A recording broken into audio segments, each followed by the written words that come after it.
প্রথম festival, photographic festival, যেটা সকল আনুষ্ঠানিক প্রোগ্রামগুলি অনলাইন থাকে।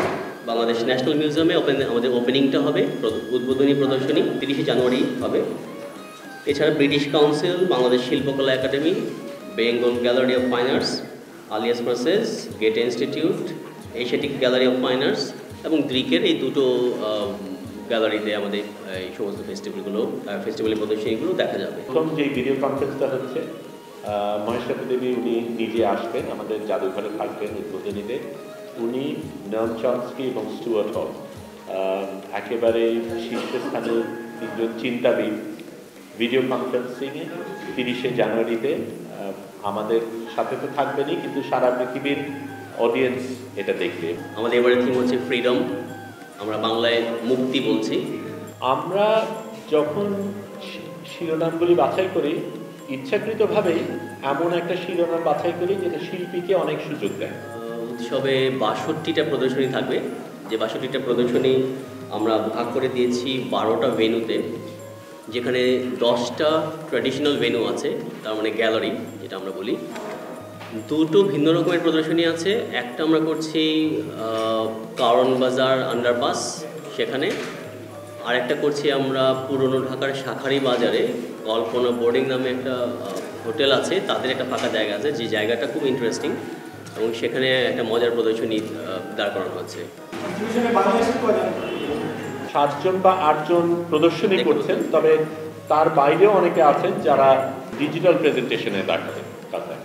প্রতি ছবি মেলায় আমরা মোবাইল প্রদর্শনী করি, রিক্সা ভ্যানের উপর ছবি মেলার বিশেষ কতগুলো সংগ্রহকে সাজিয়ে আমরা ঢাকা শহর এবং এর আশেপাশের জায়গাগুলোতে ঘোরাই। এবারও আমরা আগের মতোই আমাদের 10টা ভ্যান চলবে। আমাদের জায়গা হলো পুরনো ঢাকা থেকে ঢাকা বিশ্ববিদ্যালয় এই সমস্ত এরিয়া এবং মিরপুর, গাবতলী, মোহাম্মদপুর এই অঞ্চলগুলো, যে জায়গাগুলোতে আমরা শনাক্ত করতে পেরেছি যে এই জায়গার মানুষগুলো আসলে আমাদের এই দিকে আসার আসলে খুব বেশি সম্ভাবনা থাকে না সাধারণত। যাদের আমাদের না বলতে হয়েছে তাদের মধ্যে একটা রয়েছে ম্যাগনান এজেন্সি, পৃথিবীর সবচাইতে বিখ্যাত এজেন্সি।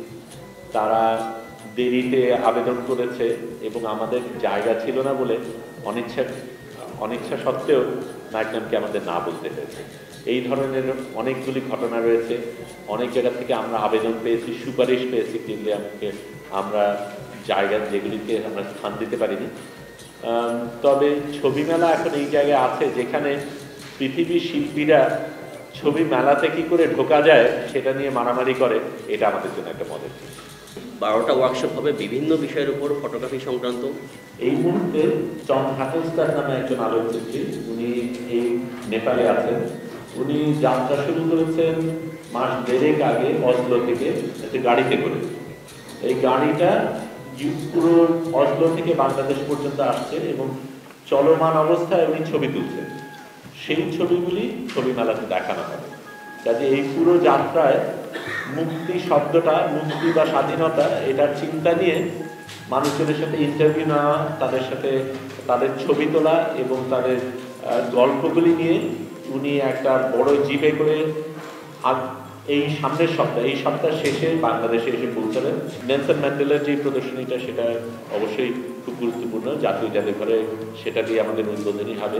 একটা হচ্ছে মার্চেলো ব্রন্সকির একটা কাজ, মেমোরিজ বলে।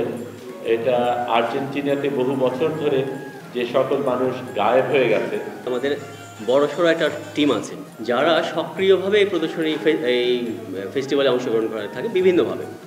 কেউ প্রদর্শনী আনার ব্যবস্থা করে, কেউ আর্টিস্ট আনার ব্যবস্থা করে। তো এটা একটা সম্মিলিত প্রচেষ্টা, কিন্তু যেটা হয় যে দ্রিক কেন্দ্রে থেকে এটাকে চেষ্টা করে এই কাজের কোঅর্ডিনেটিংয়ের কাজটা করার জন্য। এবছর বিশেষ করে স্টিকটিং ট্যুর বলে নেদারল্যান্ডসের একটা প্রতিষ্ঠান, তাদের সাথে আলাপ করেছি এবং সেখানে আমরা জোর দিয়েছি অপাশ্চাত্যের আলোকচিত্রীদের অংশগ্রহণ করার ব্যাপারে সহায়তা করার জন্য। এখন যদি পৃথিবীর আলোকচিত্র রাজধানীগুলির কথা ভাবি, তাহলে তার মধ্যে বাংলাদেশে এবং ঢাকাকে ধরতে হয়।